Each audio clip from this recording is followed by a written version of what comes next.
বিতর্ক তো গণতন্ত্রের সৌন্দর্য, সেটিও ঠিক আছে। কিন্তু বিতর্ক ইনি শফিকুর রহমানের আগেও একবার আহ্বান জানিয়েছিলেন, আবারও আহ্বান জানালেন। এটি আসলে আ তারেক রহমানের তরফ থেকে কোনো সাড়া পাওয়া? না, আগে কবে আহ্বান, তখন কি তারেক রহমান দেশে ছিলেন? না, দেশে ছিলেন। আচ্ছা, আমি এটা ফলো করিনি, আসলে খেয়াল করিনি। উনি যখন আবার আহ্বান জানিয়েছেন, আমি মনে করি তারেক রহমান যদি ওনার সময় থাকে, এখন তো ইলেকশন একদম ঘাড়ের কাছে চলে আসছে না, হুম। এখন কোনো সময় করতে পারবেন কিনা আমি জানি না।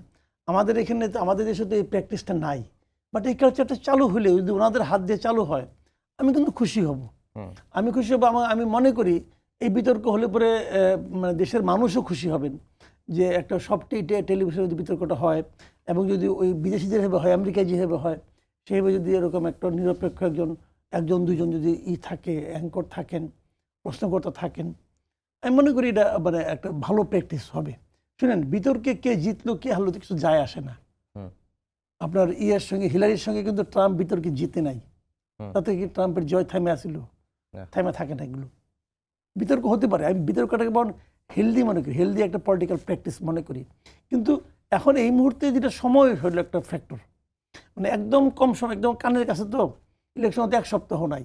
আমার তো মনে হয় না যে এই লোকগুলি ঘুমাতে পারে। আমার এরকম মনে হয় কিন্তু এই যে এক এক দিনে 5টা 6টা করে জনসভা তারা অ্যাটেন্ড করেন, ঘুমায় কখন? বাকি সময় তো রাস্তায় থাকে। তো এরাও তো হিউম্যান বিং, তো মেশিন তো আর না। তারপরেও যদি ওনারা যদি তার মধ্যে সময় বের করতে পারেন, আমার মনে হয় না এই বিতর্কের আহ্বান উনি করেছেন বলেই যে উনি এগিয়ে গেলেন তা না। কিন্তু সময় থাকলে আমার মনে হয় তারেক রহমান ওই বিতর্কে আপনার মানে মুখোমুখি হওয়ার মতো যোগ্যতা উনি রাখেন, ভালোভাবে রাখেন আমার ধারণা। কারণ আমি যতটুকু বুঝি দেশ নিয়ে, রাষ্ট্র নিয়ে ওনার খুব ক্লিয়ার কনসেপশন আছে। এবং আমি শফিকুর রহমান সাহেবকে খুব স্মার্ট লোক মনে করি। ওনারও বেশ পড়াশোনা আছে বলে আমার ধারণা। বিভিন্ন সময় ওনারা যে সমস্ত কথাবার্তা শুনি, এখন বোধহয় নিচের দিকে সমর্থকের দিকে কে কি বললো না বললো, কে কাকে গালাগালি করলো, কে কারে চুমা খাইলো, এইগুলো নিয়ে আমরা কিন্তু ওনাদেরকে বিচার করব না।